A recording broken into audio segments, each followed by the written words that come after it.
Добър вечер, драги зрители на телевизия BIT. Аз съм Николай Василев, а вие сте със седмичното предаване Спорт Арена. Нека ви представя и моята колежка Диана Заберска. Здравей, Диана! Здравей, Ники! Добър вечер на вас, уважаеми зрители! Останете с нас в следващия един час, защото ще проследим заедно най-интересното от света на спорта и ще коментираме горещите теми на седмицата. Безспорно темата на тази седмица е назначаването на новия старши треньор на Левски Славиша Йоканович. В петък след обяд той пристигна на Герена, където проведе заключителни преговори с ръководството, което бе представено от Наско Сираков, Иво Тонев и Христо Йолов. А след продължилите около 3 часа разговори, Йоканович каза да на сините, като първоначално ще подпише с Левски до лятото. Новият треньор няма да води столичани в гостуването на Ботев в Пловдив, тъй като започва работа с клуба официално в понеделник. Ники, след успехите на Любко Петрович, можем ли да кажем, че се задава нова сръбска ера в Левски?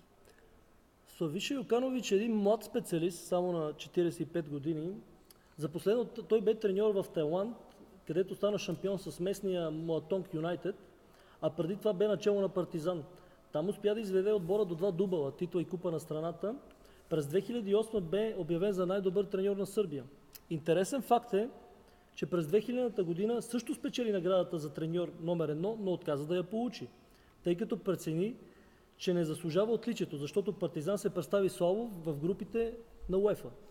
В такъв случай, освен на спортните постижения с клубовете, които е водил, той се изявява и като един истински реалист, дори бих казала и скромен по характер. Да, но и да не забравяме, че е бил и силен футболист. Има 66 мача за Сърбия и 10 гола. Играл е като център халф биткаджия. Много умел при високи топки и остри шпагати при влизанията. Все пак да не забравяме, че е висок 1,91 см.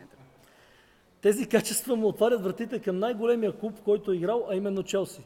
О, като каза Челси, ме подсещаш за поредното култово изказване на моя любимец, новия стар треньор на клуба Жозе Мориньо, че за него би било голямо разочарование да спечели Лига Европа само 2 месеца след като сините вдигнаха именно този трофей след успеха над Бенфика на финалите. По този начин специалния омаловажи успеха на предшественика си Рафа Бенитес. Ники, мислиш ли, че можеш да цитираш точните думи на Мориньо?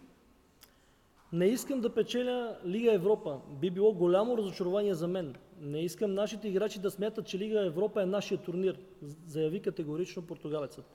Да припомним сега, че Мориньо спечели купата на УЕФА с Порто през 2003 година, а после вдигна и Шампионската лига. Сега твърди, че единствените 2 цели на отбора му са именно Шампионската лига и Висшата лига. Да оставим за сега цар футбол и да преминем на тема волейбол. В петък вечер във Варна българският тим постигна изключителен обрат, след като губеше с 0-2 гейма до 3-2 срещу Полша. По този начин нашите момчета се класираха за финалите на Световната лига, които ще се проведат в Аржентина през следващата седмица. Лъвовете са в една група с домакините и тима на Италия. А това е чудесно, защото по този начин ние можем да избегнем, по-точно избягваме силните отбори на Бразилия и Русия. Имаме големи шансове за класиране на финалите. Много сме щастливи от постигнатите победи, особено от тези срещу Полша. Отиваме в Мар дел Плата, за да постигнем още успехи и още победи, заяви разпределителя на българския национален отбор Георги Братоев на летище София. А в събота отбора замина на 2 групи, като полетите до Буенос Айрес са съответно през Лондон и Мадрид. След като сме подхванали колективните спортове, да преминем на баскетбол. Българският шампион Лукойл Академик официално е сред 48-те отбора, които ще участват във втория по сила клубен турнир Еврокъп. Ники, може ли да сравним турнира за Еврокъп при баскетбола с турнира Купата на УЕФА в футбола? Да, може да се каже, че Евролигата при баскетбола и Шампионската лига в футбола са най-големите спортни форуми. Съответно Еврокъп и Купата на УЕФА се нареждат веднага след тях.